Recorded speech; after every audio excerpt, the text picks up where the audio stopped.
Assalamualaikum warahmatullahi wabarakatuh. Selamat siang hadirin sekalian. Terima kasih atas kehadiran pada Innovation Talks Main Event Jakarta Innovation Days 2025 dengan tajuk Smart, Safe, Sustainable, How Tech Make Cities Climate Ready. Perkenalkan, saya Eduardo Warman Putra, representasi dari Pusat Riset dan Inovasi Daerah Bapeda DKI Jakarta, akan memandu sekaligus menjadi moderator diskusi pada sesi siang hari ini. Akselerasi pembangunan kota jadi suatu urgensi bagi Jakarta, khususnya dalam menyikapi posisi sebagai kota global. Salah satunya diperkuat dengan inovasi dan riset sebagai dasar pembentukan kebijakan dan program. Merespon visi tersebut, Bapeda Provinsi DKI Jakarta bersama Kajian Pengembangan Perkotaan SKSG Universitas Indonesia, Kementerian Ekonomi Kreatif Republik Indonesia, dan kolaborator lainnya menghadirkan Jakarta Innovation Days 2025 dengan tema Explore, Connect, Impact. Tepuk tangan Bapak Ibu sekalian untuk Jakarta Innovation Days 2025 atau JID 2025. Sebagai salah satu mata acara utama JID 2025, kami menghadirkan Innovation Talk sebagai forum tukar ide dan perspektif lintas sektor tentang masa depan Jakarta. Menghadirkan sesi berbagi pengalaman, wawasan strategis hingga praktek inovasi yang telah teruji. Sesi ini mendorong penajaman visi bersama dalam langkah menuju Jakarta yang berdaya saing global melalui inovasi. Selama 5 hari Jakarta Innovation Days 2025, Innovation Talks hadir dalam ragam isu diskusi faktual yang memberi ruang partisipasi, interaksi, dan inspirasi. Jakarta adalah kota yang sangat rawan bencana hidrometeorologi, terutama banjir. Dengan curah hujan tahunan mencapai 2.000 sampai 3.000 mm dan sebagian wilayah berada di bawah permukaan laut berdasarkan BPS 2024. Meskipun telah memiliki program pengendalian banjir dan kesiapsiagaan bencana, beberapa tantangan masih signifikan. Infrastruktur, drainase yang belum rata, perilaku masyarakat yang belum sepenuhnya adaptif terhadap risiko, dan koordinasi antar instansi yang terkadang tersendat. Contohnya sebagai kawasan rawan banjir tetap mengalami genangan selama musim hujan, sementara tingkat kesadaran penggunaan APAR di pemukiman masih rendah. Selain itu, perubahan iklim dan degradasi lingkungan memperbesar risiko bencana, menuntut strategi integratif yang memadukan infrastruktur fisik, kesiapsiagaan warga, dan pengelolaan lingkungan. Sesi diskusi kali ini mengusung tema Smart, Safe, Sustainable, How Tech Can Make Cities Climate Ready, dengan tujuan untuk mengurai tantangan dan peluang serta merumuskan pendekatan yang relevan dan berdampak masa depan Jakarta dalam ruang lingkup resiliensi kota terhadap bencana. Untuk itu, supaya kita bisa lebih mengerti mengenai tema kita pada siang hari ini, mari kita saksikan bersama bumper atau video terkait tema pembahasan kita pada hari ini. Bisa dilihat ya.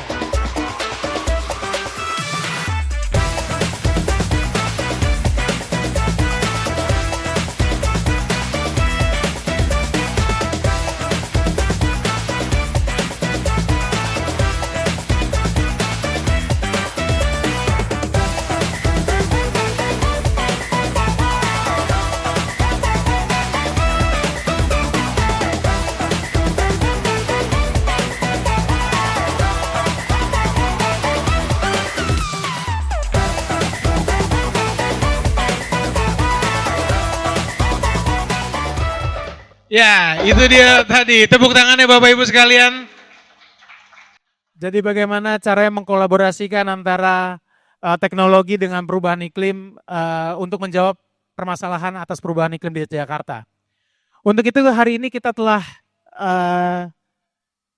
dihadirkan 5 narasumber terkemuka. Mari tanpa berlama-lama lagi kita sambut salah satu atau masing-masing dari narasumber tersebut ya. Yang pertama, izinkan saya memanggil Ibu Ika Agustin Ningrum selaku Kepala Dinas Sumber Daya Air Provinsi DKI Jakarta. Tepuk tangannya Bapak Ibu sekalian. Pada hari ini Ibu Ika akan menjelaskan ya mengenai strategi membangun sistem pengendalian banjir yang adaptif dan berkelanjutan. Untuk itu saya mengundang Ibu Ika untuk dapat bergabung duduk di kursi pembicara. Silakan kepada Ibu Ika.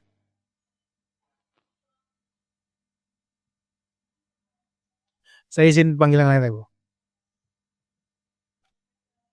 Selanjutnya saya izin memanggil kepada Bapak Budi Haryono selaku Kepala Bidang Pencegahan yang hari ini akan menjelaskan mengenai langkah konkret meningkatkan kesiapsiagaan masyarakat melalui Gempar, Gerakan Masyarakat Punya Apar dan Teknologi Mitigasi Kebakaran. Silakan kepada Bapak Budi.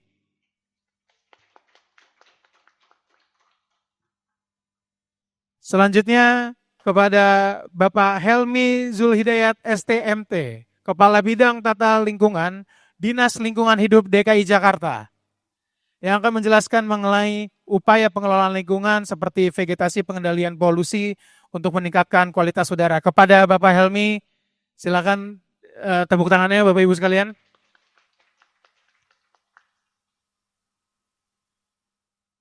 Kemudian saya izin mengundang kepada Profesor Dr. Supriyatna, PLT Direktur SKSG UI,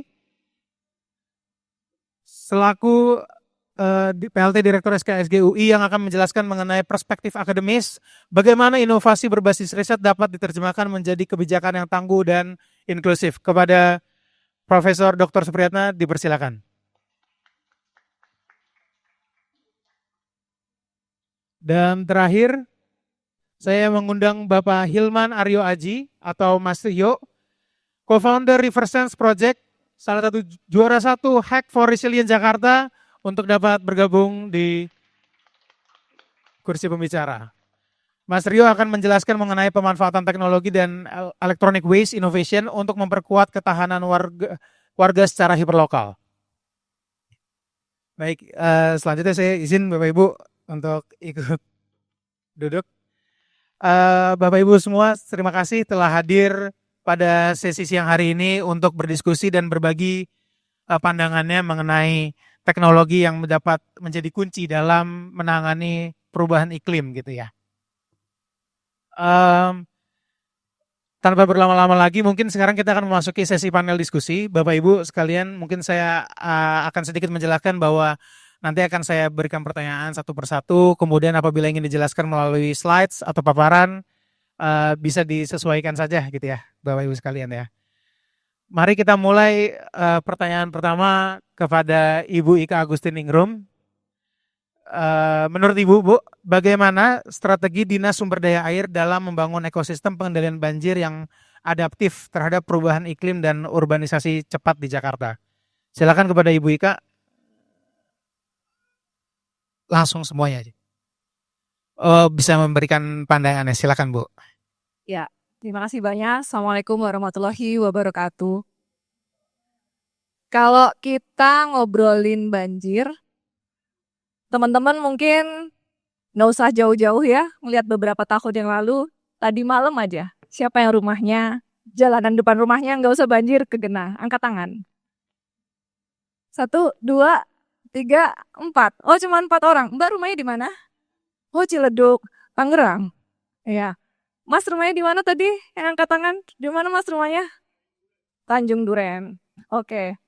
Jadi saya mau cerita ya, Kalau Jakarta berada di downstream area, semua orang udah tahu. Kalau aliran sungai-sungai mengalir di Jakarta karena dari Jabodetabek, semua juga sudah tahu. Tapi ada hal yang harus saya ceritain nih buat teman-teman semuanya di sini gitu. Tadi malam itu hujannya secara roughly ya, secara berurutan itu dari jam 4 sore sampai dengan jam 11 malam.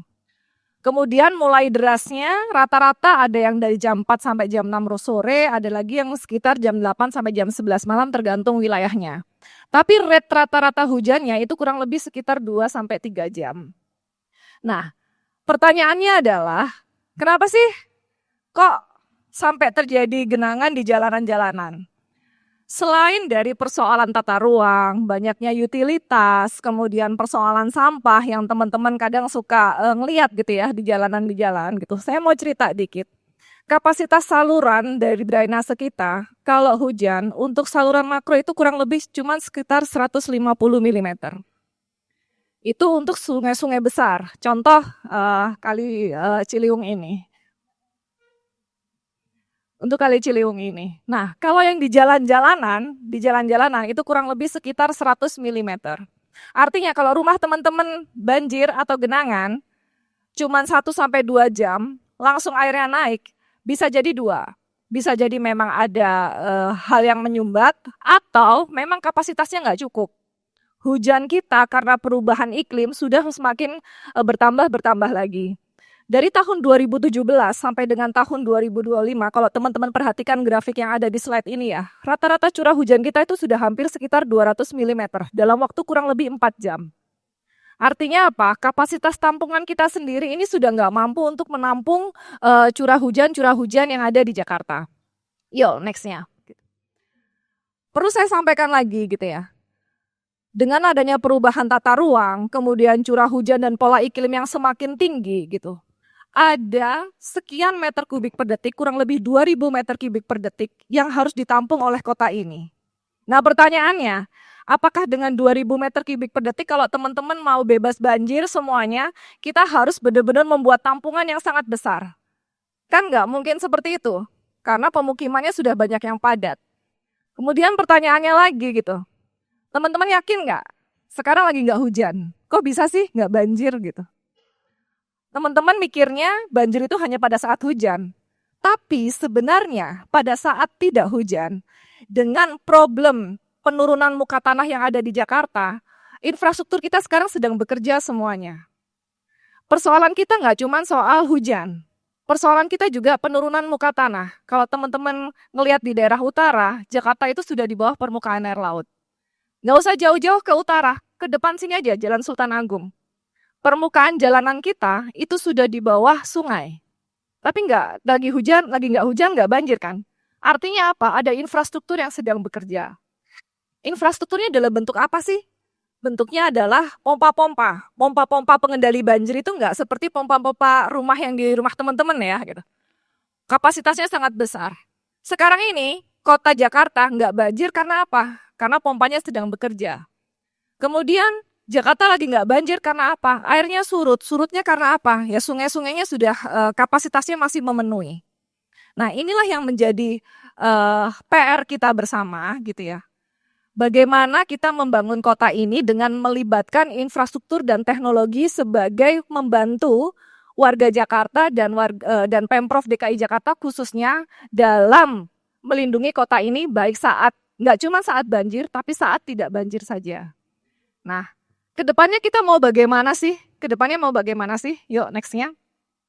Selain pembangunan infrastruktur itu, pentingnya kita membuat ruang tampungan-tampungan. Ruang tampungan ini nggak cuma di space public area, tapi bisa juga di rumah teman-teman sendiri. Mungkin di taman-taman rumah teman-teman sendiri, dalam bentuk taman di depan rumah. Kemudian kolam-kolam tampungan di gedung-gedung teman-teman yang sedang kerja gitu.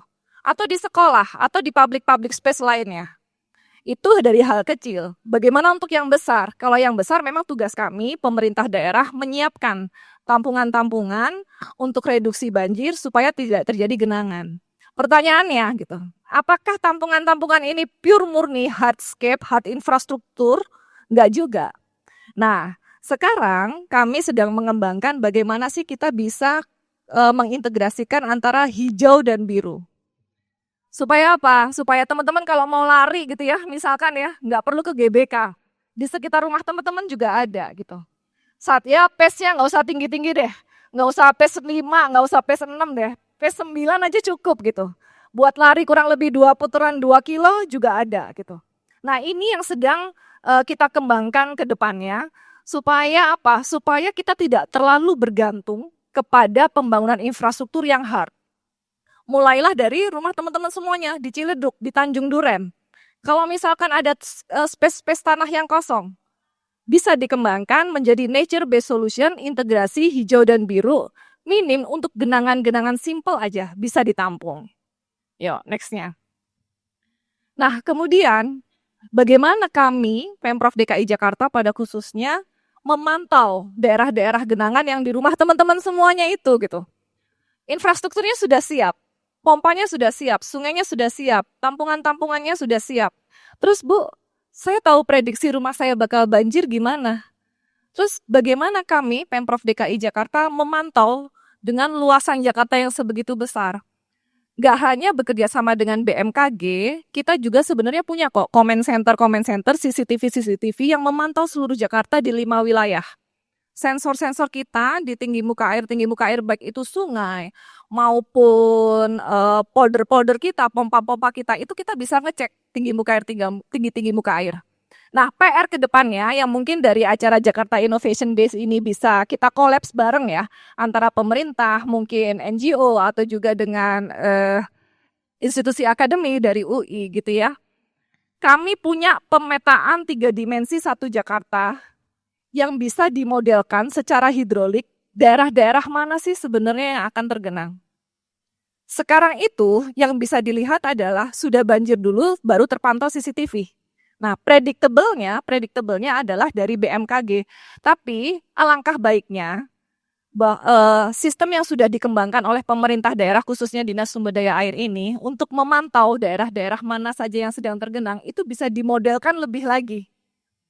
Paling enggak rumahnya masnya yang di Tanjung Duren gitu ya, berapa jam sebelumnya udah ketahuan nih kira-kira rumahku bakal ketenggelam berapa senti gitu ya. Mbaknya yang di Ciledug gitu ya, kira-kira gitu.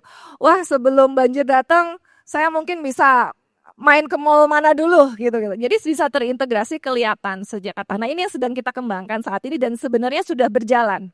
Harapannya dengan Jakarta Innovation Days ini kita bisa kolaborasi bareng gitu ya.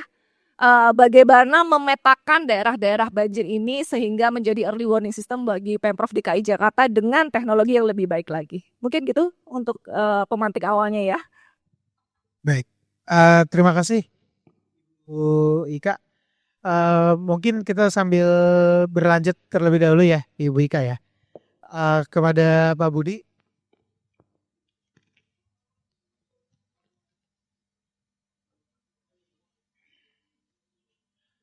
Selanjutnya Pak Budi ya, menurut Bapak bagaimana atau apa langkah konkret yang telah disiapkan oleh Dinas Gulkarmat atau Dinas Penanggulangan Kebakaran dan Penyelamatan untuk meningkatkan kesiapsiagaan warga gitu ya, dengan memanfaatkan gerakan APAR gitu ya, gerakan masyarakat memiliki APAR. Silakan Pak Budi. Ya baik, Assalamualaikum warahmatullahi wabarakatuh. Cerita masalah kebakaran bapak-bapak ibu-ibu, jadi memang di Jakarta itu seringkali momok bagi warga Jakarta itu masalah cerita bencana misalnya atau musibah, ada gempa, ada banjir dan kebakaran. Perbedaannya, kalau gempa cenderung mungkin kalau Jakarta dampak ya, karena biasa kita tahu gempa terjadi karena patahan atau karena lempengan. Dan biasanya itu kalau yang terdekat tuh di Banten atau di Lembang, atau kalau misalnya kita tahu megatrust itu ya, misalnya di pantai selatan. Jadi cenderungnya Jakarta mungkin dampak. Banjir cenderung kita bisa prediksi lokasi dan kapan waktunya. Perkembangan teknologi kita bisa tahu dengan melalui BMKG tadi Bika ya. Kemudian juga biasa terjadi di daerah-daerah kalau banjir itu kan biasanya di yang namanya depannya rawa gitu kan, atau di daerah katakanlah daerah sungai gitu. Beda dengan kebakaran. Nah, ini kebakaran persoalannya dia tidak terdeteksi itu, kita tidak akan pernah tahu kapan terjadinya dan di mana lokasinya. Dia bisa terjadi di daerah kumuh, bisa terjadi di gedung tinggi atau di daerah perumahan mewah misalnya. Dan waktunya tidak bisa memilih, bisa terjadi di siang, malam, bisa terjadi kemarau, sangat banyak kebakaran, musim hujan, ya bahkan ketika banjir pun bisa terjadi kebakaran. Kebakaran adalah bencana yang unpredictable, dia tidak bisa diprediksi. Dan persoalannya, kebakaran kita harus sepakat bahwa kebakaran adalah bencana atau musibah yang paling gampang bikin kemiskinan massal. Kita kemarin di Perumahan Barat 4 orang meninggal karena rumahnya kumuh, kemudian tingkat bangunan mudah terbakar, 4 orang meninggal. Dan banyak cerita air mata lah di daerah Tebet juga sama. Nah, ini persoalan bagi damkar untuk bagaimana masalah kebakaran. Dan kita sudah melakukan upaya, jadi Bapak Ibu kita dengan DRCUI Pak Supriyatna, kita kerjasama dengan Profesor Papang Lestari, tahun 2021 kita sudah membuat pemetaan rawan kebakaran. Jadi kita menggunakan 22 variabel, kita lihat itu mana RW rawan kebakaran. Nah ini penting ketika kita mengetahui mana RW di kelurahan itu yang rawan kebakaran, kita bisa melaksanakan katakanlah intervensi gitu, intervensi. Slide selanjutnya mungkin. Nah, ini program kesiapsiagaan dalam rangka penyelamatan non kebakaran dan pengurangan risiko kebakaran. Lanjut. Nah ini kita sudah melaksanakan intervensi, ada 2 variabel agak banyak, jadi nggak tidak sampaikan. Tapi gini Bapak Ibu, persoalan di Jakarta, kita tahu di Jakarta banyak lingkungan padat. Gambarannya lingkungan padat. Yang pertama, akses mobil pemadam tidak bisa masuk dia. Yang kedua, sumber air sangat sulit, nggak ada sumber air. Yang ketiga, bangunan mudah terbakar.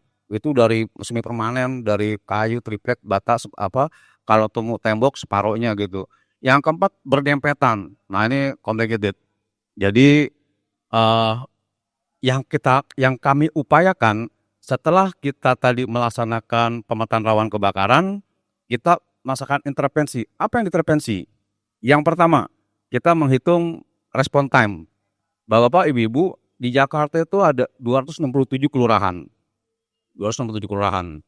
Di pada 2008, masalah pencegahan kebakaran, idealnya, cerita ideal, setiap kelurahan ada 1 pos pemadam kebakaran.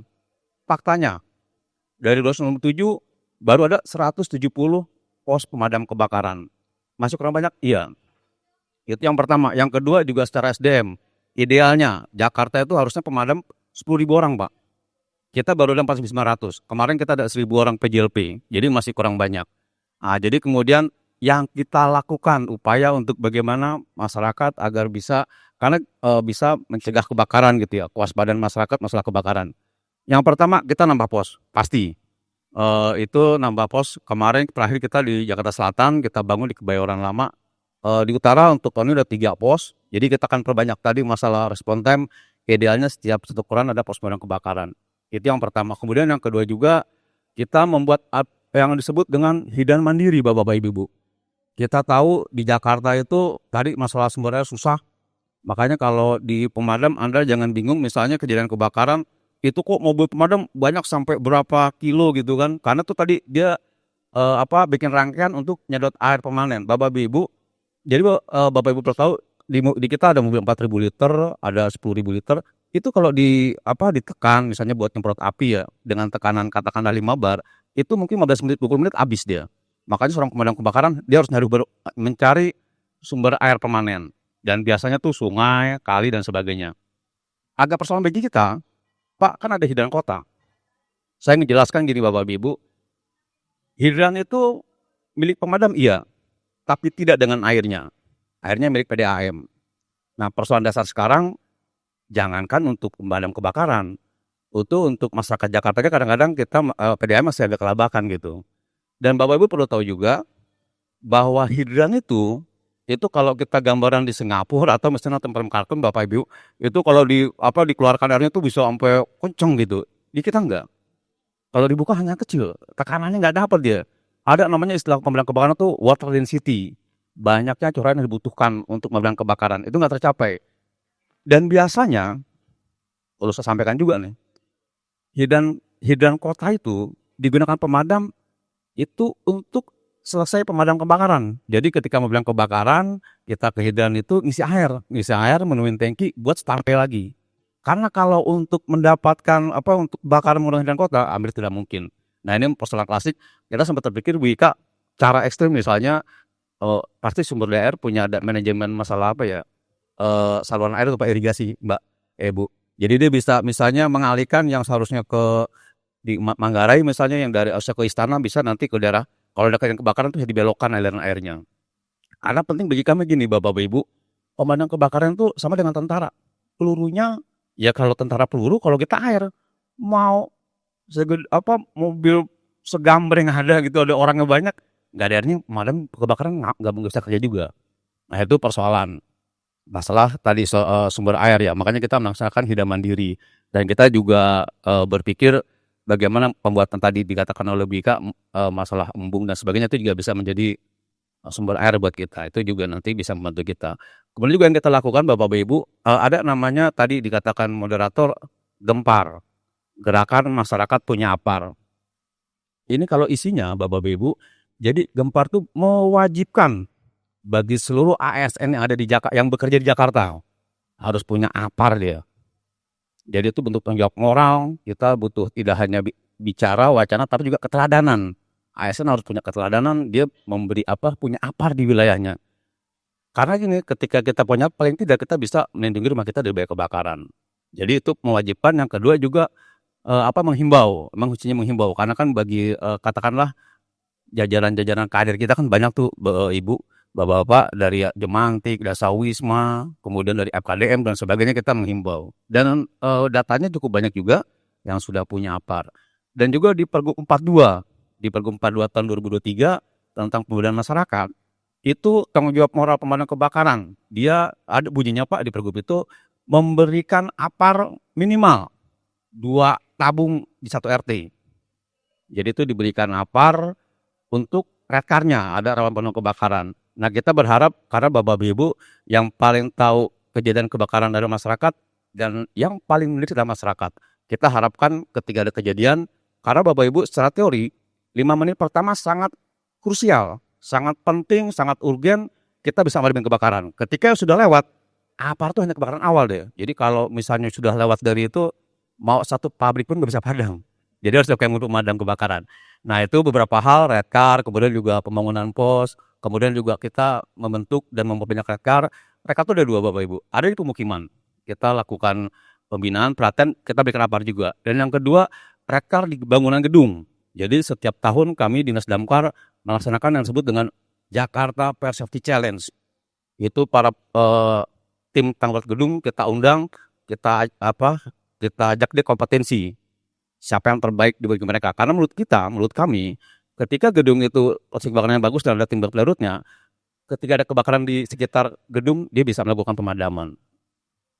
Jadi itu beberapa hal yang kami lakukan. Ya mudah-mudahan juga nanti pastinya kolaborasi dengan SDA, dengan LH, dengan akademisi dan yang lainnya pasti. Karena masalah kebakaran tidak mungkin hanya bisa dilakukan oleh Damkar semata, perlu kolaborasi semua pihak.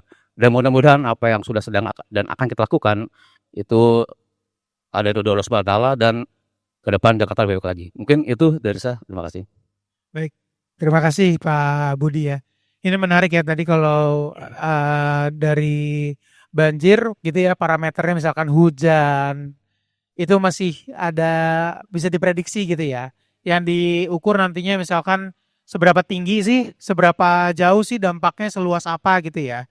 Cuman kalau dari versi Pak Budi tadi yang kebakaran malah unpredictable gitu. Bahkan bisa tadi salah satu quote yang menarik juga, salah satu bencana yang paling gampang bikin kemiskinan massal karena dia bisa merambat gitu ya ke wilayah-wilayah lainnya gitu ya.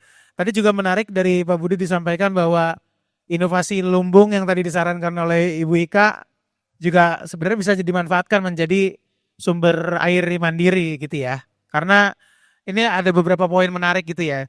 Nah, mungkin setelah ini kita lanjut terlebih dahulu kepada Bapak Helmi gitu ya Pak. Dengan adanya perubahan lingkungan gitu ya, iklim gitu ya Bapak. Bagaimana nih cara mengelola lingkungan supaya bisa menjadi mitigasi terhadap risiko bencana lainnya, salah satu banjir atau polusi udara gitu. Apa kira-kira kiat-kiat yang bisa dilakukan? Silakan kepada Pak Helmi. Ya, baik, terima kasih. Bapak Ibu sekalian, kalau kita berbicara terkait dengan iklim, ini ada 2 hal ya. Pertama, mitigasi perubahan iklim, dan yang kedua adalah terkait dengan adaptasinya. Nah, aksi-aksi untuk mitigasi perubahan iklim ini adalah untuk mengurangi emisi gas rumah kaca yang dihasilkan oleh suatu kegiatan atau usaha, sehingga gas rumah kaca yang dapat menyebabkan pemanasan global itu menjadi lebih sedikit. Sedangkan terkait dengan adaptasi, ini adalah aksi-aksi untuk mengurangi dampak dari perubahan iklim. Nah, terkait dengan mitigasi dan adaptasi ini di Provinsi DKI Jakarta sudah mengeluarkan Pergub 90 tahun 2021 tentang rencana pembangunan rendah karbon daerah yang berketahanan iklim. Pada Pergub tersebut sudah ditetapkan target bahwa penurunan emisi gas rumah kaca di Pemprov DKI itu pada tahun 2030 sebesar 30% dari baseline-nya di tahun 2009. Kemudian untuk target terkait dengan adaptasi adalah daerah yang rentan tinggi dan sangat tinggi itu 0 daerah. Nah, terkait dengan mitigasi perubahan iklim, ini banyak yang sudah dilakukan oleh Pemprov DKI pada umumnya ya. Pertama pada sektor energi. Di sektor energi ini kita tahu untuk energi transportasi. Ini Pemprov DKI mendorong untuk penggunaan angkutan umum massal sehingga penggunaan kendaraan pribadi itu dapat dikurangi, itu menghasilkan emisi gas rumah kaca. Kemudian juga kita mendorong penggunaan panel rooftop.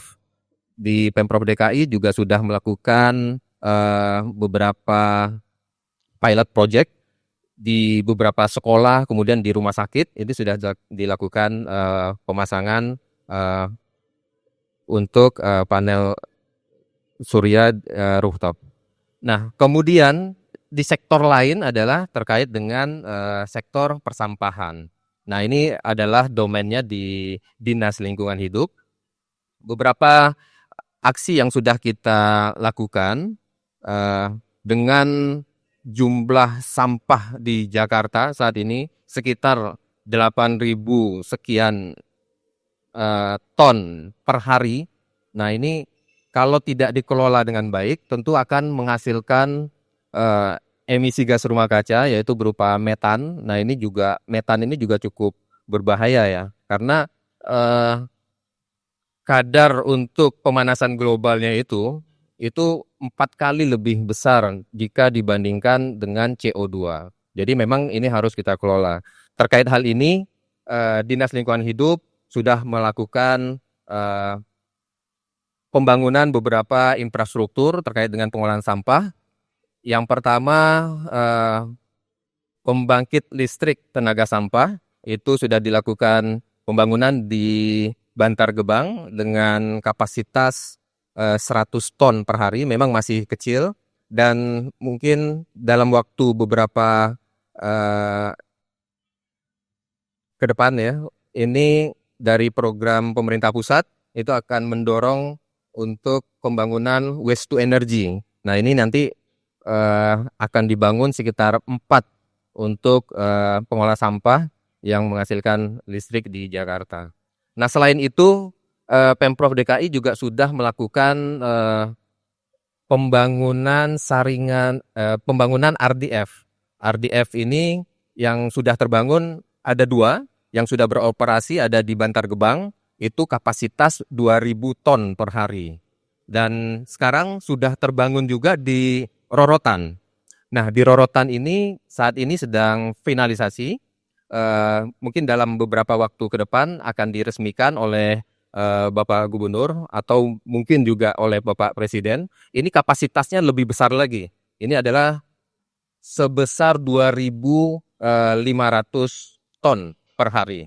Jadi dengan sampah yang dihasilkan oleh masyarakat Jakarta sekitar 8.000 sekian ton per hari, ini kita akan coba kurangi.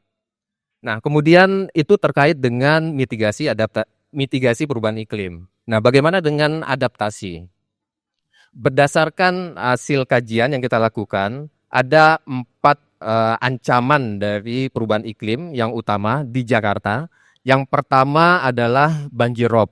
Nah, ini tadi juga disampaikan oleh Bu Ika bahwa terjadi peningkatan level muka air laut dan juga ditambah dengan penurunan muka tanah. Nah, ini menyebabkan banjir rob ini terus terjadi di pantai utara Jakarta karena mungkin di beberapa segmen itu belum terbangun ya. Sekarang sedang proses untuk pembangunan tanggul pantainya.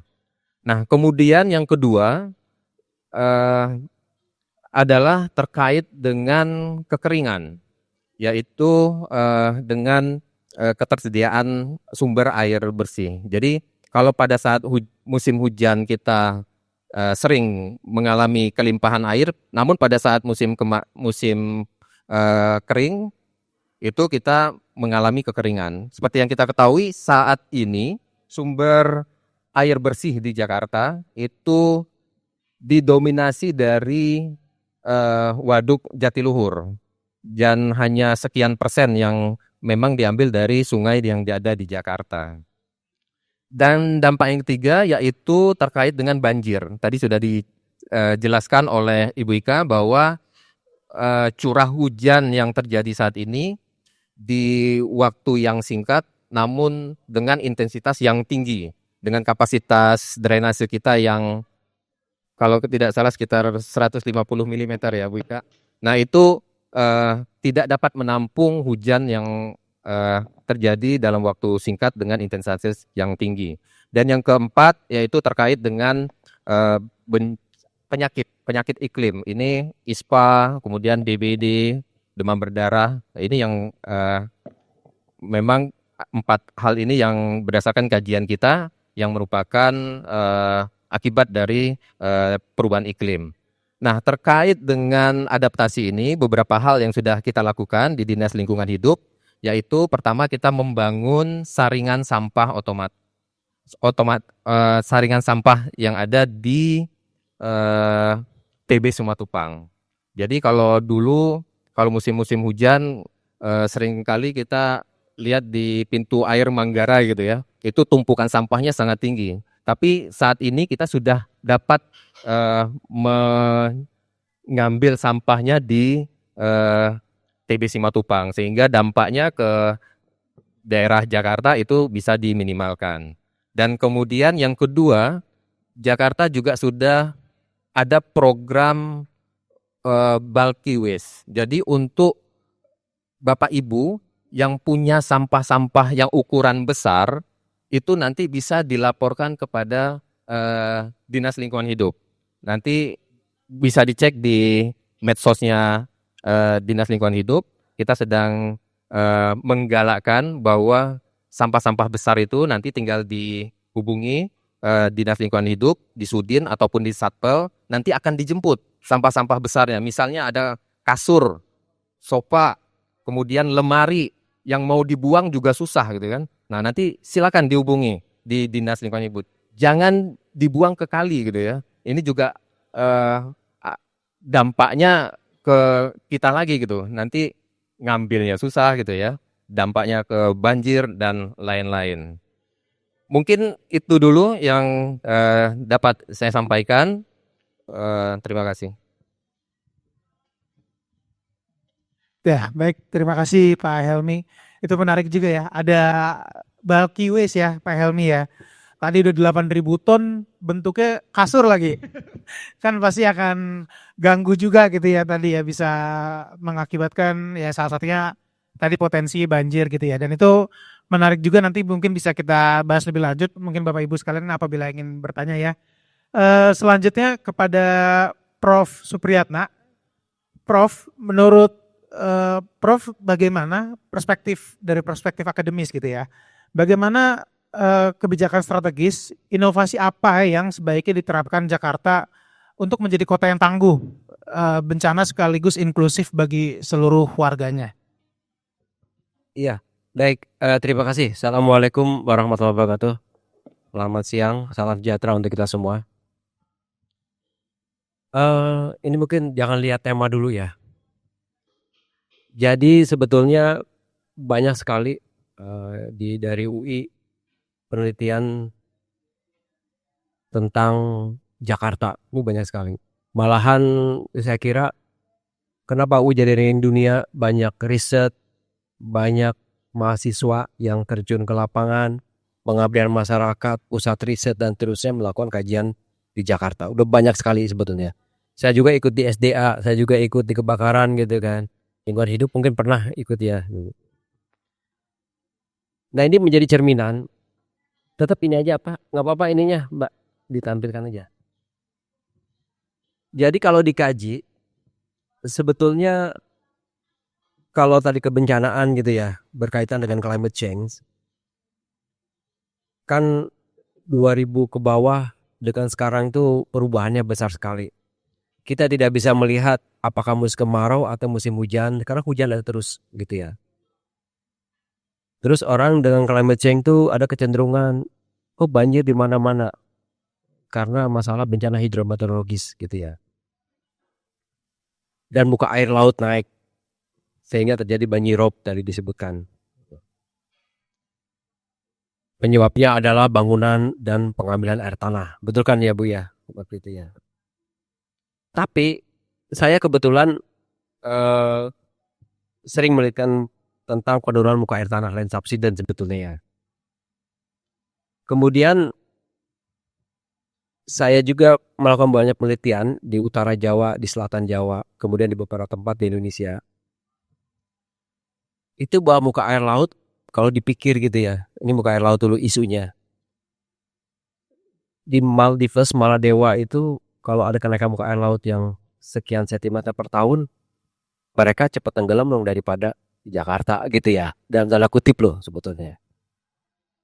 Terus saya cari-cari referensi lagi, kemudian dengan teknologi pergerakan lempeng, pergerakan tanah lempeng, dengan teknologi satelit, teknologi drone, radar, kemudian GPS, geodetik, GNSS semuanya, ternyata penyebabnya alami satu. Kenapa di seluruh utara Pulau Jawa seakan-akan air laut naik gitu ya. Ternyata ada tumbukan lempeng. Tumbukan lempeng yang tegak lurus dari Indo-Australia menghujam Eurasia. Pas di Pulau Jawa tegak lurus. Jadi seakan-akan 4 cm per tahun bergerak ke arah utara barat. Itu selatan Jawa itu seakan-akan terangkat. Utara Jawa seakan-akan tenggelam. Ya. Itu mungkin salah satu penyebabnya. Kenapa ribut sekarang untuk bangun giant wall ya.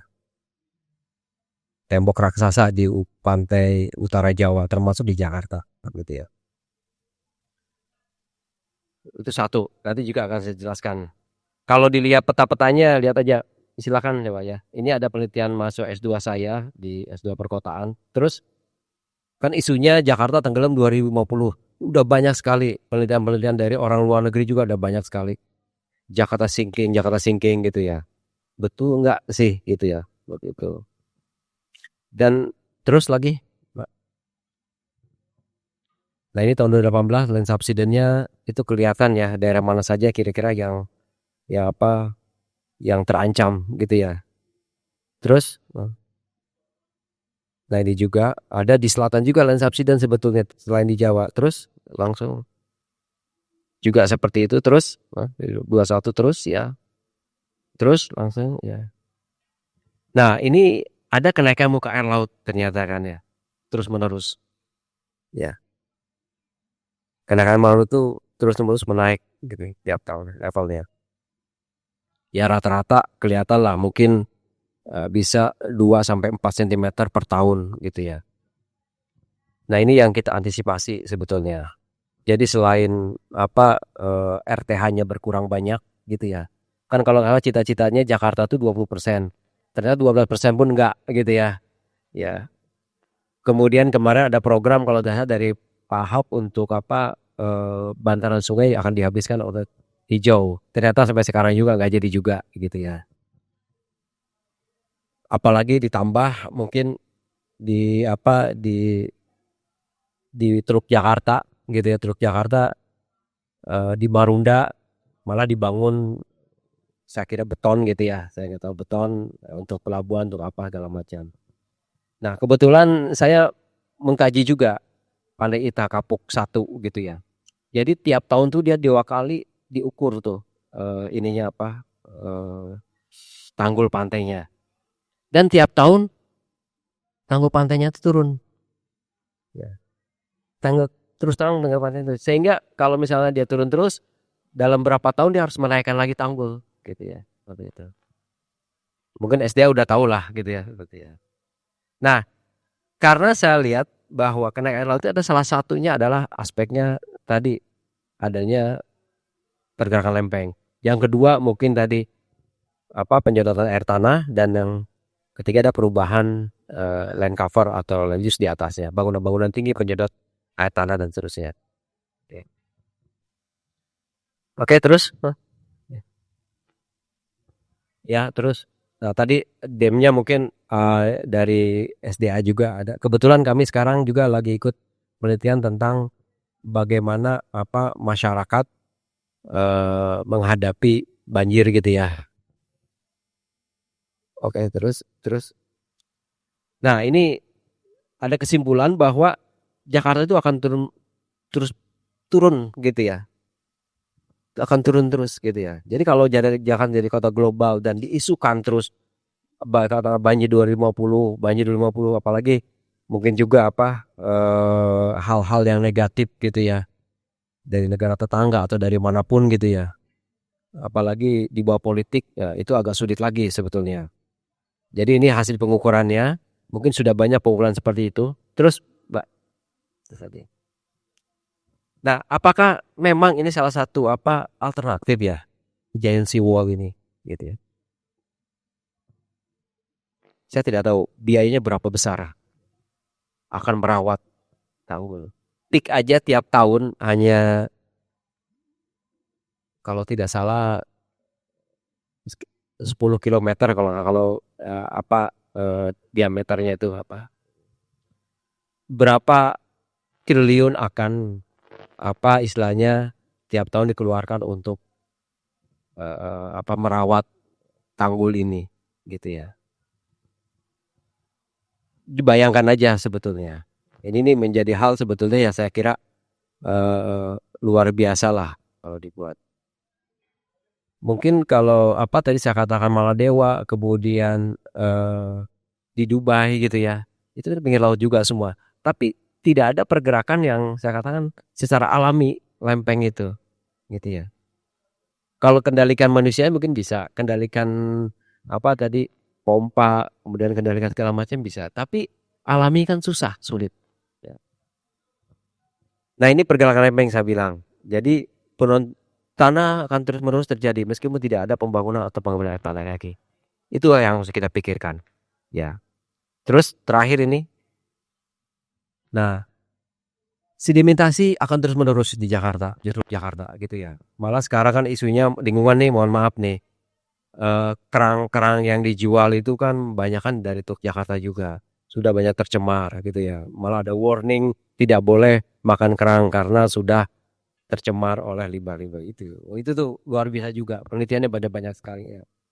Nah, kalau dilihat ke tempo dulu gitu ya.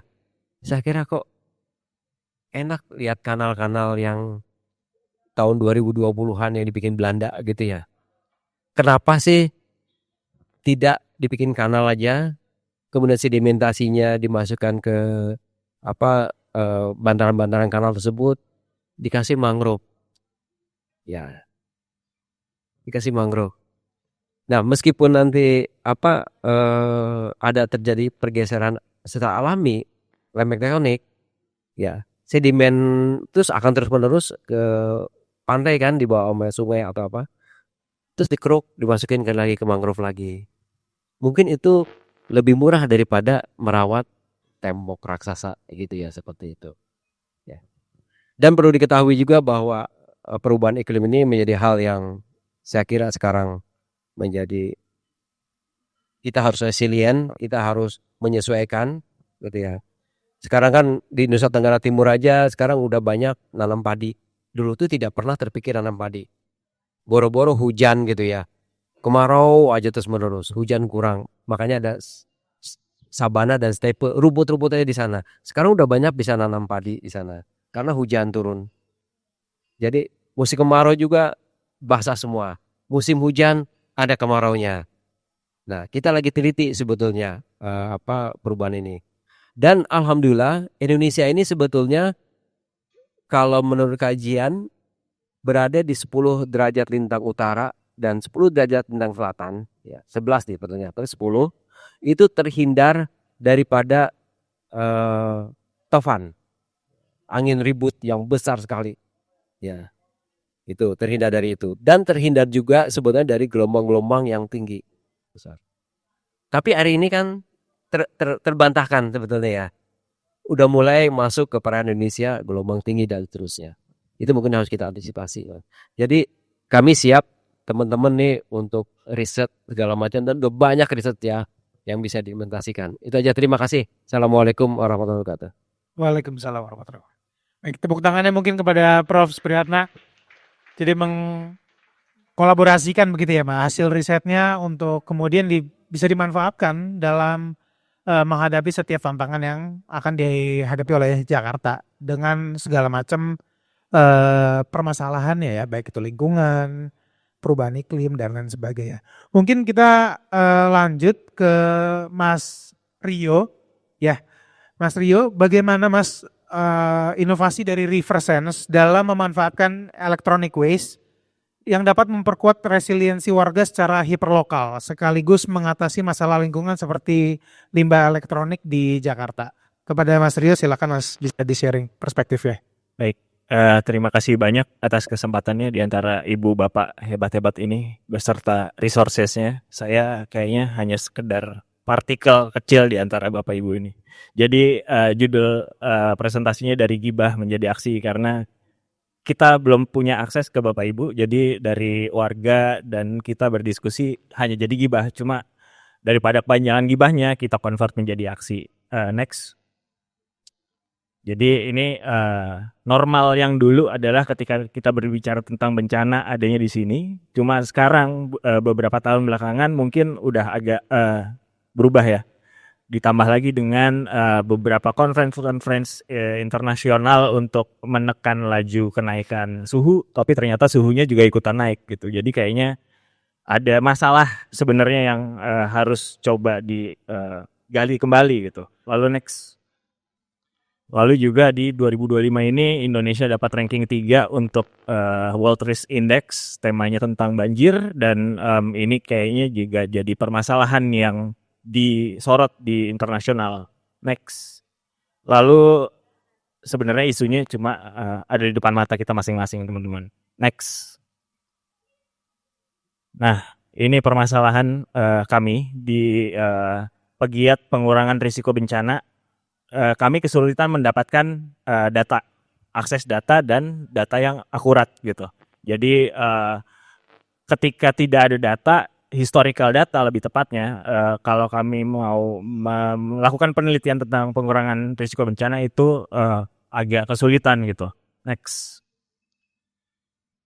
Nah, seperti ini misalnya ada berita dan infografik yang dari berita. Ketika kita pengen coba urai, kami pengen coba visualisasikan untuk bercerita lebih deep dive ke masyarakat, ini kami mengalami kesulitan karena memang datanya tidak bisa ditemukan gitu. Next. Nah, show me the data. Next.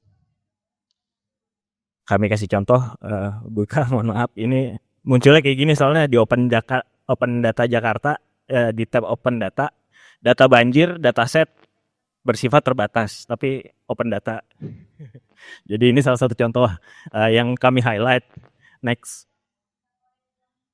Nah, dari rejection ke rejection, ini yang di atas datanya belum bisa dipublish. Ini konteksnya waktu kemarin kita ikut hackathon, kita pengen coba membandingkan data dengan sensor yang dimiliki BPBD, ternyata datanya juga nggak bisa dikasih. Terus dari BMKG juga datanya tidak bisa diberikan ke publik, padahal saya bayar pajak. Jadi saya juga kurang tahu ini sebabnya apa gitu. Next. Lalu ini tadi yang saya sampaikan juga ke Ibu Ika, walaupun sebenarnya source-nya dari SDA, tapi ada perbedaan di dashboard, entah itu dari segi infrastruktur atau dari segi teknis gitu. Nah ini sebenarnya ada pertanyaan yang ditanyakan oleh teman-teman komunitas lokal yang memang ternyata memanfaatkan dashboard ini untuk alert mereka gitu, untuk memitigasi apa yang terjadi di daerah sekitar mereka. Jadi agak mengalami kebingungan. Next. Lalu, nah sebenarnya ini menarik. Tadi dashboardnya datanya sudah tertampilkan secara visual, tapi mungkin lupa diberikan akses download. Jadi ini saya contohkan ada di Kanada semuanya lengkap sekali sampai detail-detail historical yang bisa di-download tanpa harus mohon izin. Next. Nah, ini yang kami lakukan kemarin di hackathon. Kami mencoba mengisi gap dengan sensor yang sebenarnya bisa kami coba modifikasi dari sebuah handphone bekas. Next. Metodenya adalah GNSS IR. Kita memanfaatkan pantulan sinyal GNSS yang biasa teman-teman pakai untuk Google Maps, tapi ini kita memanfaatkan sinyal bocornya untuk dihitung pantulannya secara near real time untuk menghitung ketinggian muka air sungai. Next. Nah, kenapa nggak pakai AWLR yang pada umumnya? Kalau dari Inaprok kita lihat harganya aja udah ratusan juta. Kita mungkin nggak ada seperempatnya kali ya. Jadi kalau misalnya secara resmi seratusan juta atau 80-an juta cuma satu, kita punya alat yang lebih banyak lagi dengan data yang kualitasnya juga jauh lebih baik. Next. Nah, ini kemarin site yang kita coba, yang uji coba pertama di hackathon dalam 3 hari. Kita bagi tugas, ada yang ngoprek hardware, ada yang ngoding, ada yang masuk ke komunitas. Itu dilakukan dalam waktu 3 hari. Next. Dan karena kita mencoba sebuah metode yang masih baru juga secara global gitu, masih eksperimental. Jadi 3 hari itu kami manfaatkan untuk pinpoint titik mana sih sebenarnya yang merefleksikan atau menggambarkan air. Jadi kami bolak-balik ke lokasi dalam beberapa hari itu. Jadi sampai akhirnya kita bisa memfilter datanya di 2 azimut tersebut. Next. Dan ya bersyukurnya ada hujan. Jadi ada 2 titik kenaikan air sungai yang terdeteksi. Jadi kami bisa mengasumsikan bahwa alatnya bekerja, tapi ketika yang dari screenshot WhatsApp itu kami nggak bisa melakukan kalibrasi dengan sebuah stasiun pemantauan juga yang ada di dekat situ dari BPBD, tapi ternyata next. Jadi setelah menang, tim kami ada pegawai BPBD juga yang jadi anggota di tim kami. Itu baru dikasih akses setelah kita menang. Jadi ternyata juga ada hal-hal tertentu yang ternyata udah menang nih, dapat nih datanya. Next. Jadi ini contohnya yang sedang kita oprek. Kalau kemarin 1 handphone utuh, ini coba kita pretelin supaya lebih efektif lagi dan lebih efisien untuk powernya, karena kita pengen memanfaatkan sebanyak-banyaknya limbah elektronik supaya bisa bisa jadi sirkular, kurang lebih seperti itu. Next. Oke, terima kasih. Mungkin tepuk tangannya Bapak Ibu sekalian. Baik, terima kasih Mas Rio ya atas penjelasannya. Sebenarnya ini topik yang menarik juga karena sudah terlihat terdapat kolaborasinya begitu ya, yang tadi disampaikan dari Bapak Ibu ASN-nya sudah diceritakan bahwa kolaborasi masyarakat itu juga diharapkan dan diperlukan begitu ya. Dan dari sisi organisasi kalau nggak salah bentuknya perkumpulan ya Mas Rio ya, itu juga ngasih feedback bahwa kita perlu nih akses gitu ya. Mungkin dengan adanya kesempatan ini akhirnya bisa terjalin komunikasi sehingga penyelesaiannya dapat ditemukan begitu ya. Nah, untuk kolaborasi dengan masyarakat tentunya nggak ajak gitu ya, nggak asik juga kalau nggak kita libatkan pertanyaan dari partisipan yang telah hadir pada hari ini. Untuk menghemat waktu mungkin saya buka 1-3 penanya terlebih dahulu ya, 1, 2, 3 ya, 3 pertanyaan terlebih dahulu. Nanti mohon dapat disebutkan ini 1. Tadi 2 yang Mbak baju biru, 3 Bapak yang pakai baju putih ya. Nanti mohon disebutkan nama, dari mana dan ingin ditanyakan ke siapa gitu ya, Mas? Silakan. Selamat siang, Bapak Ibu dan Profesor. Kurang besar ya? Iya. Suaranya kurang.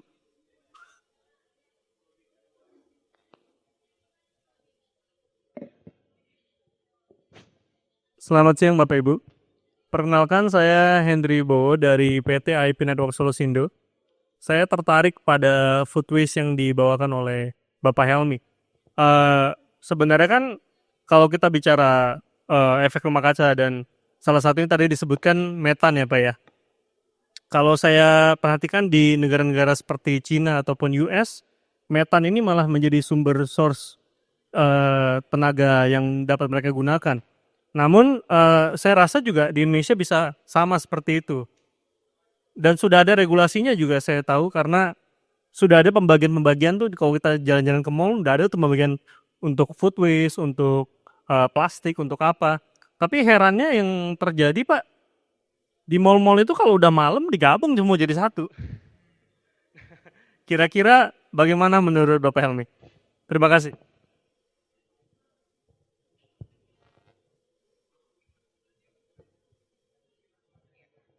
Ya, selamat siang.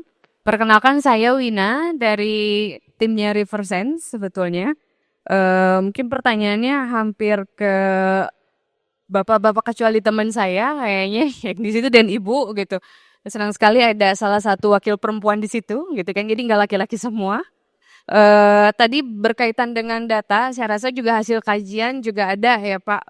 Terus juga dari DSDA juga ada tadi menyebutkan model 3D di Jakarta. Tapi memang kalau misalnya tadi berbicara akses ke data atau misalkan tadi juga disebutkan bahwa jangan sampai banjirnya udah terjadi baru modelnya keluar gitu. Justru modelnya harus keluar duluan gitu. Dan ini kan terkait juga dengan proses perencanaan, terus juga mitigasi juga tadi disebutkan walaupun misalnya dari sisi lingkungan, tapi saya rasa itu juga penting.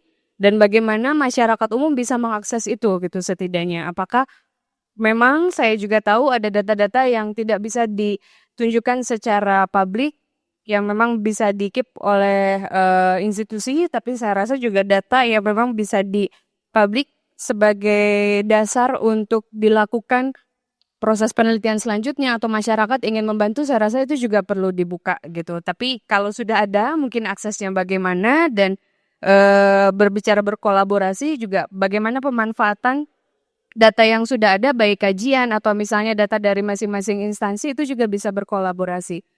Terus mungkin satu lagi Pak untuk Damkar, tadi kalau misalnya tadi berbicara Damkar sudah punya pemetaan daerah rawan kebakaran gitu, tapi yang ingin saya tanya pernah nggak atau punya nggak Damkar dashboard yang juga menyediakan misalnya pemetaan tadi titik-titik hidran, mana yang sudah mana yang tidak berfungsi, tadi airnya kurang atau misalnya seperti apa gitu, data itu apakah juga ada titik rawan kebakarannya sudah ada, tapi kalau misalnya itu juga tidak ada, nanti akan respon time-nya malah jadi cepat datang, tapi nanti sibuk cari air lagi gitu. Saya rasa itu bisa membantu.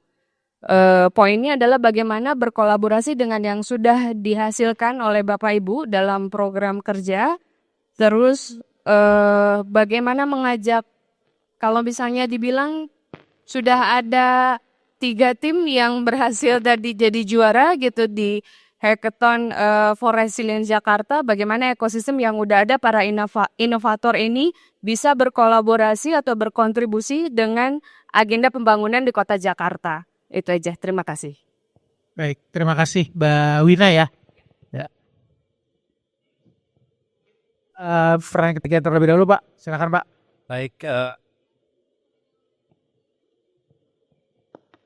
Baik, terima kasih. Sebentar saya perkenalkan, saya dari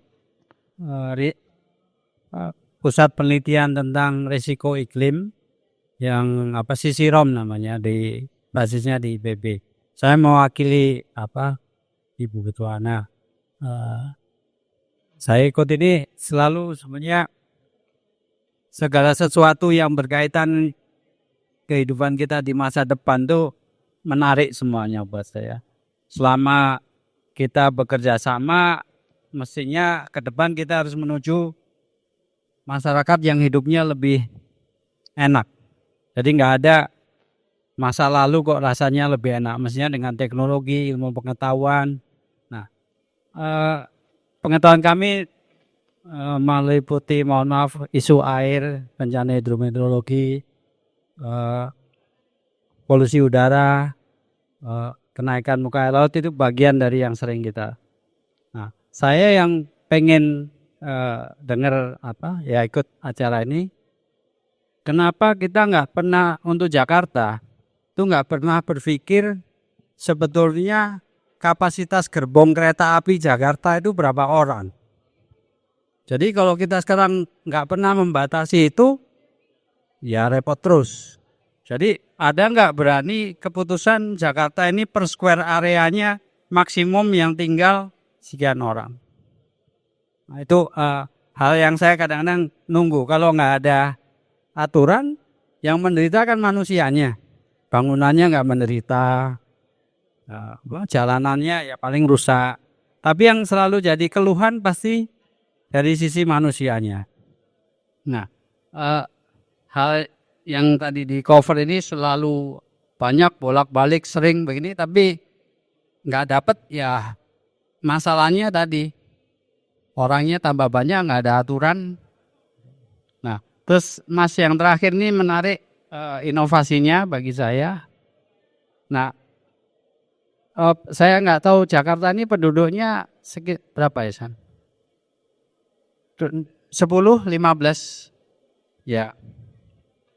Bisa nggak bikin event sayembara yang diikutin Mas ini dari level SMP, SMA, perguruan tinggi. Jadi semua warga Jakarta udah ditantang apa yang bisa dikerjakan untuk masyarakat sekitarnya. Kalau udah di perguruan tinggi, mohon maaf saya pensiunan dosen juga, sudah pernah tugas. Saya punya pengalaman mengeluh kalau yang disuruh riset benar itu baru orang S2, S3 terlambat. Kenapa nggak dari SMP, SMA, S1 aja ya riset, daripada tesisnya numpuk di perpustakaan, nggak ada yang baca, nggak ada yang. Nah, mohon Pemda minta dinas-dinas ini, Bapak yang kebakaran hutan, bikin cairan yang mematikan api lebih efektif daripada air, karena air udah susah. Kalau Ibu misalkan tadi air hujan intensitasnya tinggi sekarang. Curah hujannya nggak nambah, tapi intensitasnya nambah. Karena itu iklim kotanya berubah. Makin panas, makin hujan konvektif. Kenapa nggak dibikin pajak orang yang buang air ke selokan suruh bayar? Jadi dia harus nyimpen air di tempatnya sendiri. Kalau nyumbang ke selokan, dia bayar. Ya, saya kadang-kadang suka banyak ya pikiran gitu karena pengen ke depan lebih baik aja. Itu kira-kira bukan komen, sekaligus pertanyaan, bisa nggak dinas-dinas terkait di Jakarta bikin event-event lomba buat anak-anak, paling hadiahnya dapat duit 1 juta udah senang banget. Ya, dapat piagam, foto-foto, bikin medsos, suka ya. Terima kasih.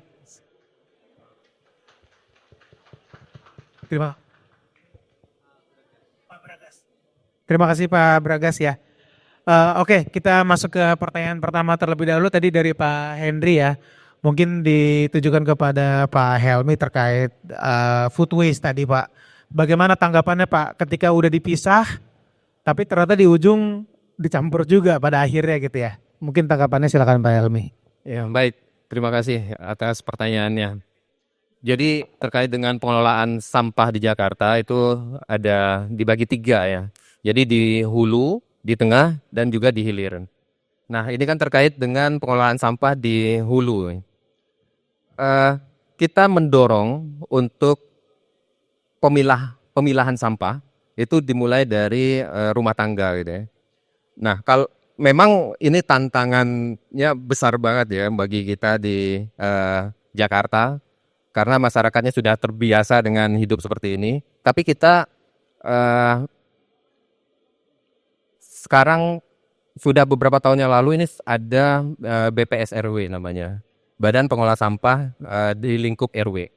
Nah, ini ada petugas-petugas itu ya yang terus mensosialisasikan terkait dengan pemilahan sampah ini. Jadi nanti di beberapa RW memang masih sangat minim ya RW-RW yang terlibat. Mungkin masih di bawah 15% gitu ya. Tapi sudah ada di beberapa daerah itu pengolahan sampahnya sudah cukup baik gitu. Jadi memang sudah dilakukan pemilahan dari rumah.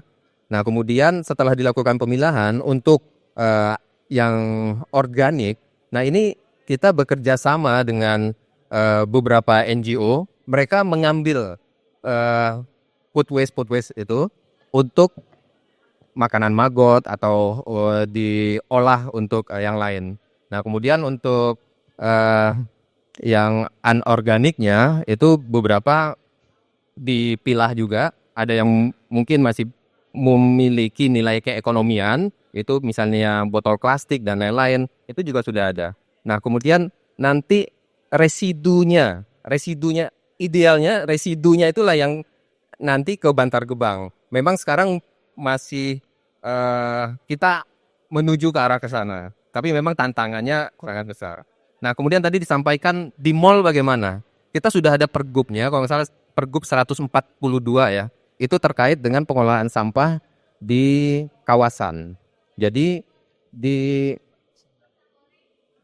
kawasan, di perkantoran atau di mall atau di hotel, itu mereka punya kewajiban untuk mengolah sampah mereka sendiri. Kalau mereka tidak bisa mengolah, mereka dapat bekerja sama dengan perusahaan yang mengolah sampah. Nah ini mereka tercatat.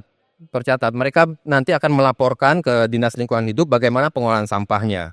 Nah ini juga dipilah untuk food waste-nya nanti mereka sudah ada penyalurannya kemana. Kemudian untuk yang anorganiknya juga sudah ada pemilahannya. Memang tantangannya besar gitu ya untuk penerapan ini. Tapi kita terus bergerak ke arah sana untuk lebih baik.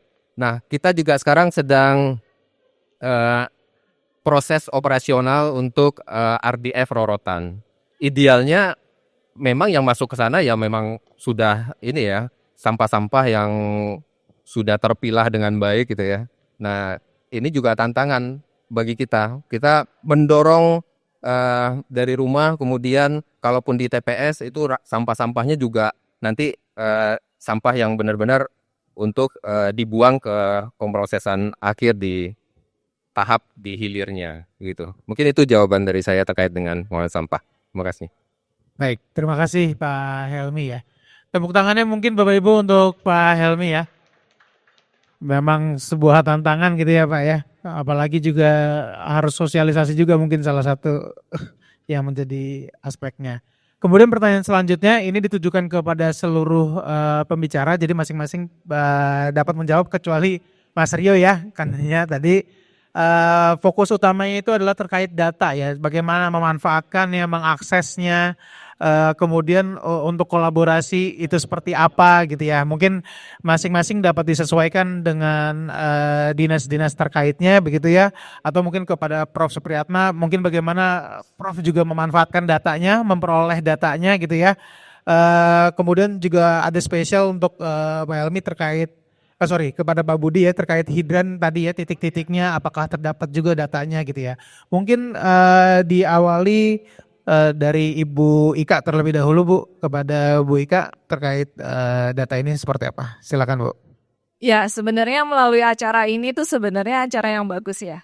Dinas SDA sebenarnya dimulai tahun 2020 sampai 2021 kemarin, core project kita sudah mulai expand lagi. Kita nggak cuma sekedar membangun, kita nggak cuma sekedar memaintain, tapi ada core value lagi bagaimana Dinas SDA ini bisa berkolaborasi melalui penelitian dan kolaborasi dengan teman-teman yang memiliki komunitas-komunitas gitu ya. Kami sekarang lebih cenderung ke open data. Bisa dibuka di website Dinas Sumber Daya Air, itu macam-macam.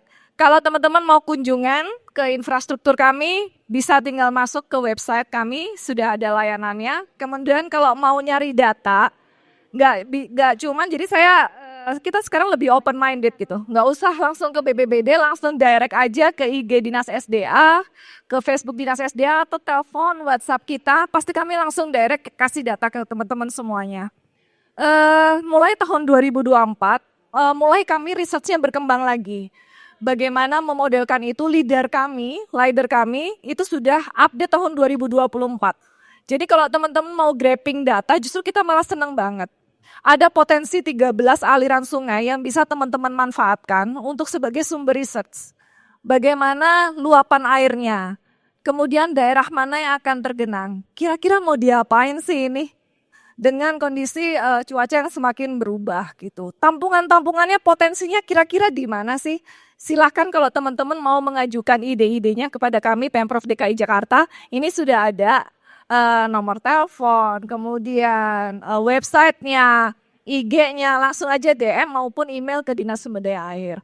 Nah, senang banget Pak kalau dari akademisi, kemudian dari komunitas dan teman-teman semuanya gitu bisa berkolaborasi dengan Dinas Sumber Daya Air. Jadi perasaannya tuh nggak cuma ngerasain saya kebanjiran gitu. Tapi perasaannya apa sih yang bisa kita kontribusikan buat Jakarta gitu loh. Kita harus akui bahwa Jakarta itu pasti daerah banjir. Kita mau nggak mau, kalau saya akan ngomong ke teman-teman semuanya, kalau misalkan Jakarta kan bebas banjir 0% itu perlu waktu. Saya nggak bilang nggak bisa ya, tapi perlu waktu. Nah, bagaimana mempercepat waktunya? Perlu sinergi antara Pemprov DKI Jakarta, kemudian akademisi dan teman-teman semuanya gitu.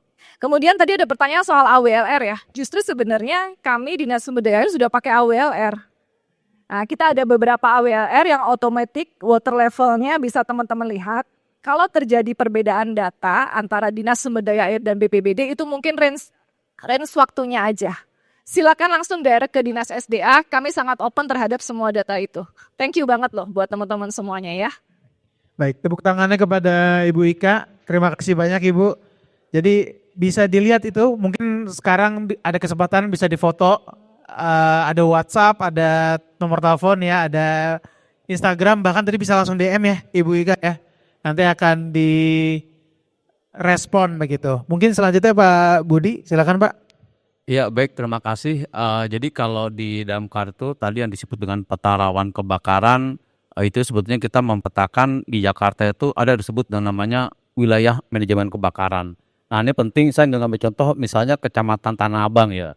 Itu dibagi zonasi itu. Dibagi zonasi contoh Kelurahan Kebon Melati.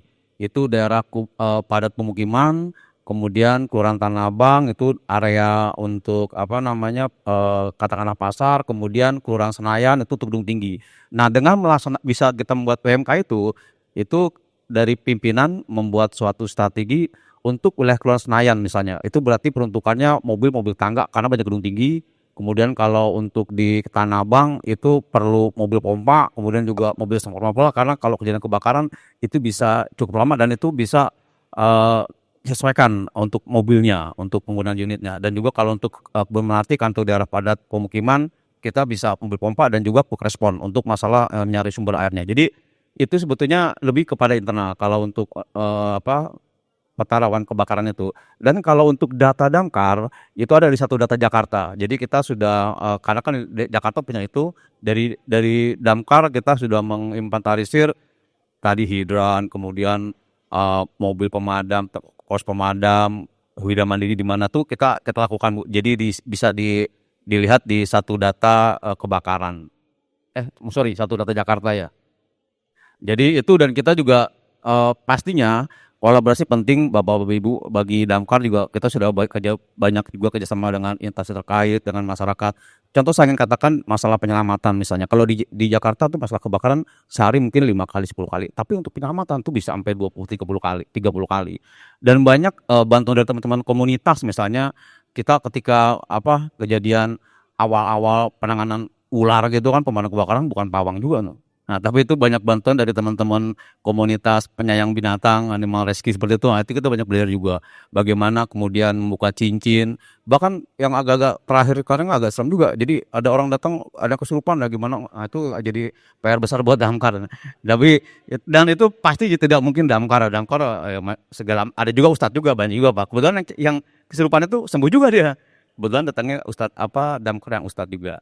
Itu kemudian yang kedua Bapak dari yang untuk masalah penggunaan teknologi pasti karena mau tidak mau suka kita harus memakai teknologi. Saya ingin cerita kita punya robotik Pak. Jadi itu karena waktu itu berpikirnya kalau MRT kebakaran, siapa yang mau ke bawah tanah itu? Orang menggunakan kucing aparatus berapa dia kuat tahan 15 menit, baliknya gimana gitu. Nah itu kita beli itu dan itu terpakai ketika kemudian kejadian kebakaran gudang peluru di Bantar Gebang di Bekasi. Wah itu Pak, Bekasi datang pemadamnya, itu dari Panglima. Oh ini Bekasi nggak yakin, mungkin masalah trust ya. Bekasi, coba Jakarta berangkat. Nah Jakarta kita berangkat Pak. Nah ini masalahnya gudang peluru nih. Kalau kata tentaranya Pak, maju Pak, pelurunya kecil-kecil. Ya kecil-kecil kenapa lah bolong gitu ya kan. Nah mau nggak mau kemudian yaitu kepala dinas membakarkan robotik dan kemudian robotik itu jadi dia menggunakan remote. Jadi tanpa manusia. Kita datang, kita ada sensornya juga. Itu di mana titik panasnya, di titik api dan kemudian kita lakukan penyiraman ke sana. Dan itu alhamdulillah padam. Itu contoh penggunaan teknologi dan kemudian juga memang cerita masalah tadi Pak bagaimana dengan memanfaatkan teman-teman dari anak kecil gitu Pak ya. Nah ini kita ada program rencananya Pak Kadis kami Pak Bayu akan membuat Sakar Rintisan Yuda Brahma Jaya. Itu pramuka, jadi dari penegak dan pedega. Penting bagi kami ketika anak usia SMA itu tahu bagaimana pencegahan kebakaran, bagaimana pemadaman kebakaran.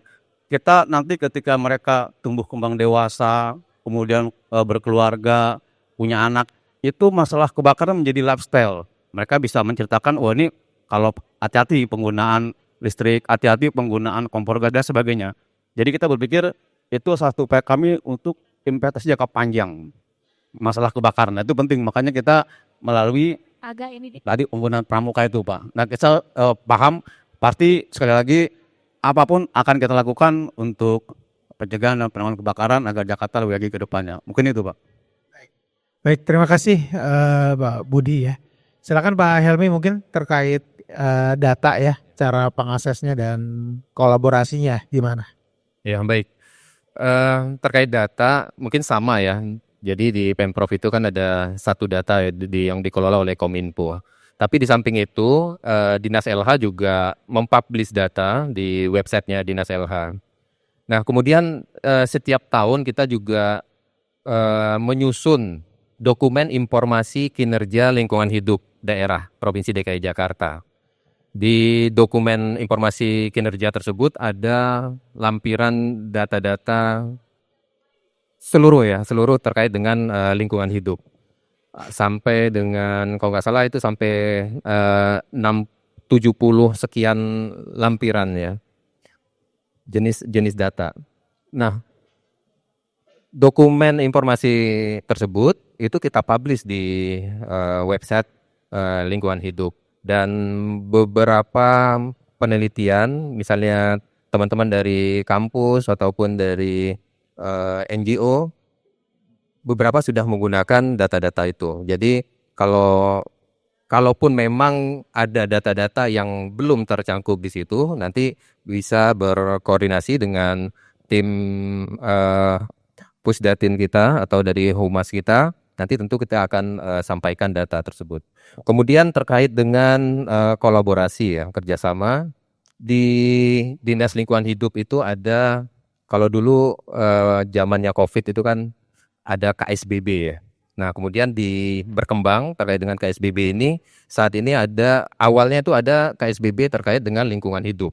Namun berkembang lagi, sekarang sudah ada KSBB terkait persampahan, terkait udara, dan juga KSBB terkait dengan perubahan iklim. KSBB ini kolaborasi skala besar, kolaborasi sosial berskala besar. Jadi terkait dengan KSBB ini kita mengumpulkan stakeholders yang terlibat gitu ya. Nanti ada yang mungkin membutuhkan bantuan ataupun yang memang akan memberikan bantuan gitu ya.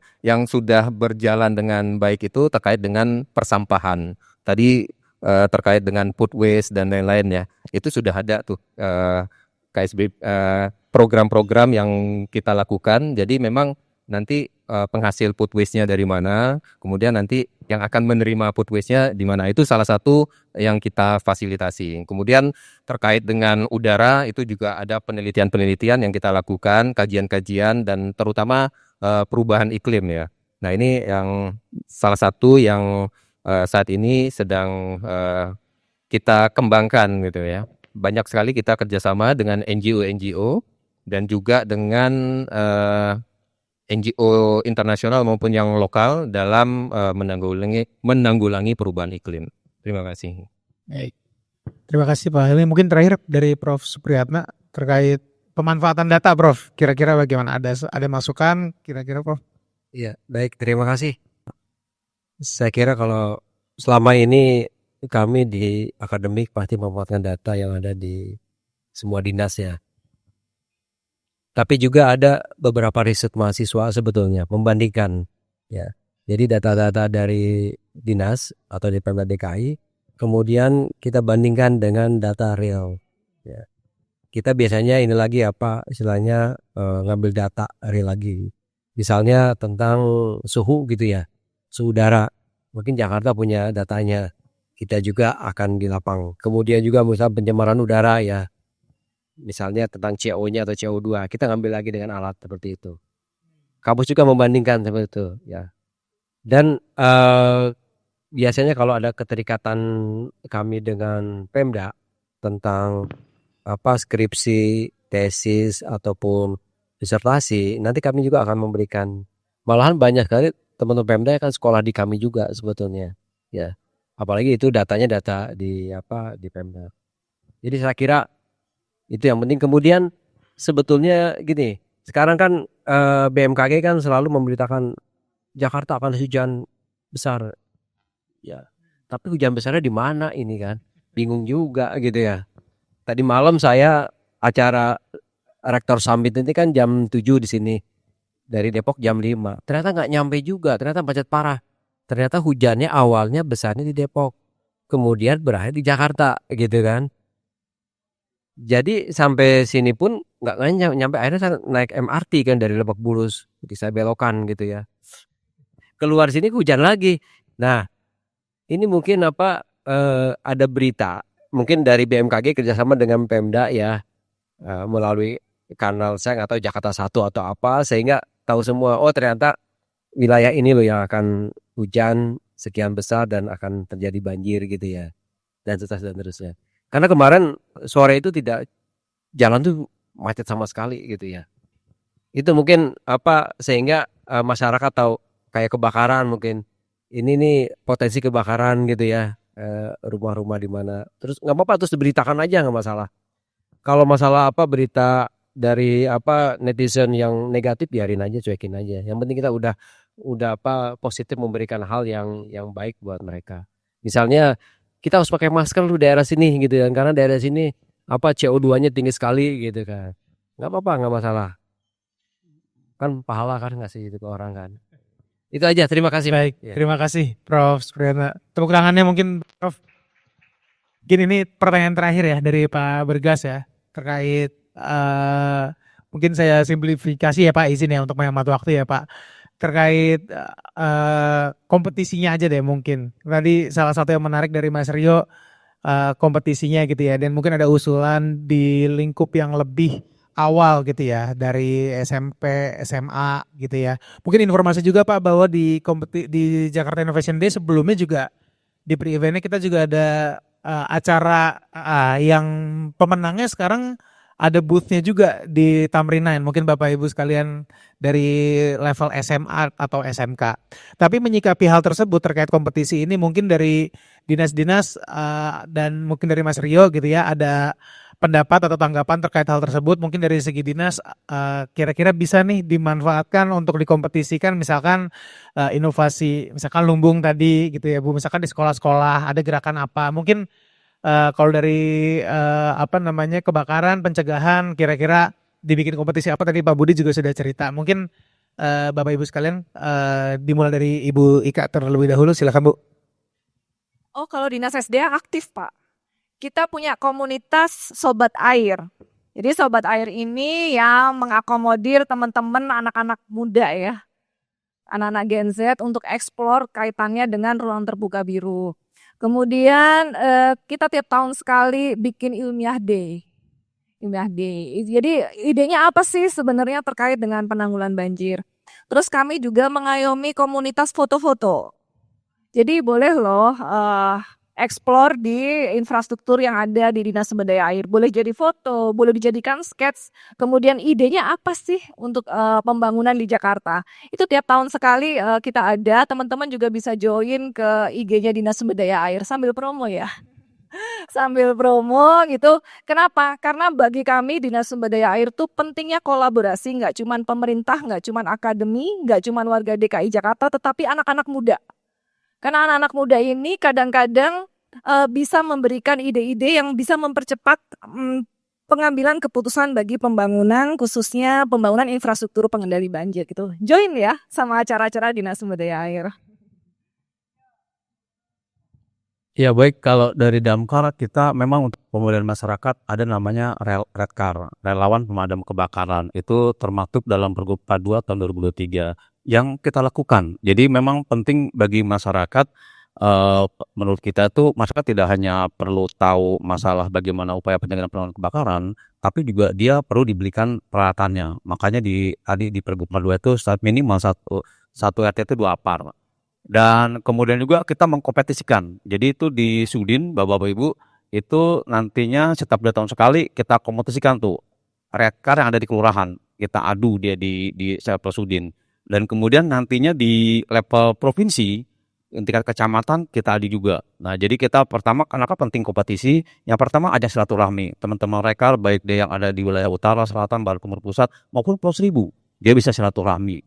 Yang kedua, dia juga bisa nantinya transfer knowledge, bagaimana sih cara penanganan kebakaran gitu.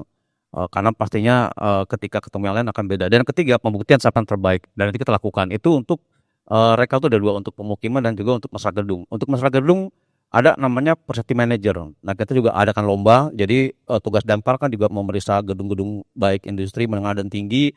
Kita lihat mereka bagaimana pelaksanaan, karena kewajiban bagi mereka setahun sekali minimal harus pelatihan. Bagaimana cara penggunaan APAR, bagaimana penggunaan hidran yang ada di gedungnya, dan bagaimana upaya P3K-nya. Nah, itu kita lombakan di kantor dinas untuk tadi mencari, dan kemudian dalam rangka pembinaan juga agar gedung tinggi itu aware masalah kebakaran dan bisa bermanfaat bagi lingkungan sekitar gedung itu. Terima kasih. Ya, baik. Terkait Dinas Lingkungan Hidup, Pak.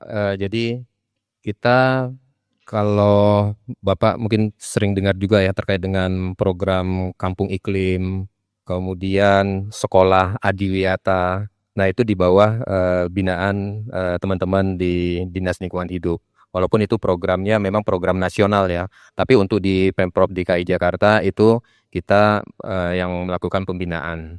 Nah, kemudian kita juga sudah terbentuk Saka Kalpataru. Saka Kalpataru itu satuan karya pramuka terkait dengan lingkungan hidup. Nah, ini juga sudah aktif, Pak. Ini kita melibatkan anak-anak muda, Pak. Jadi yang tingkatan SMA, bahkan juga kemarin ada yang sudah kuliah ngikut di Saka Kalpataru. Nah, selain itu tadi sudah saya sampaikan ya bahwa kita ada KSBB terkait dengan KSBB persampahan, kemudian udara dan juga perubahan iklim. Nah, itu juga melibatkan masyarakat. Dan salah satu kegiatan rutin kita ada malam apresiasi lingkungan hidup.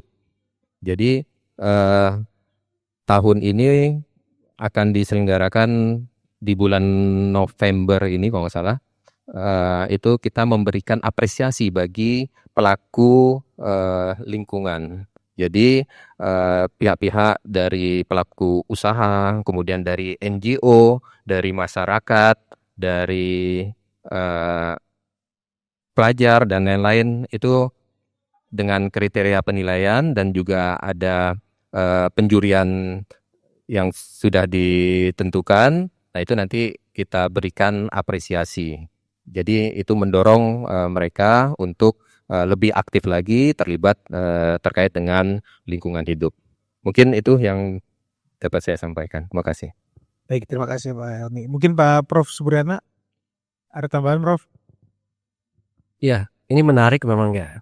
Sebetulnya kalau mahasiswa mungkin di sini juga ada alumni ya beberapa saya lihat Pak. Itu kadang-kadang ada acara untuk TK, untuk SD, untuk SMA, untuk lingkungan gitu ya. Apalagi kayak kami punya hutan kota di UI Depok gitu. Kemarin terakhir itu ada anak TK masuk ke hutan kota, anak SD masuk ke hutan kota gitu ya. Biar dia ternyata kan hutan kota ini manfaatnya banyak. Kemarin Fakultas Kedokteran dengan psikologi, orang yang penyembuhan tertentu itu harus masuk ke hutan kota. Ya. Psikologi juga sama gitu ya. Jadi kita kembangkan nanti hutan kota di UI ini menjadi hal yang menarik sebetulnya. Juga pertanyaan untuk SD, TK segala macam itu mengenal tentang biodiversitas gitu kan. Kemudian dilombakan menggambar segala macam. Kita sering gitu. Mungkin juga nanti kita kolaborasi juga mungkin ya dengan SDA kebakaran dengan itu untuk kami punya pasukan mahasiswa. Itu aja. Terima kasih.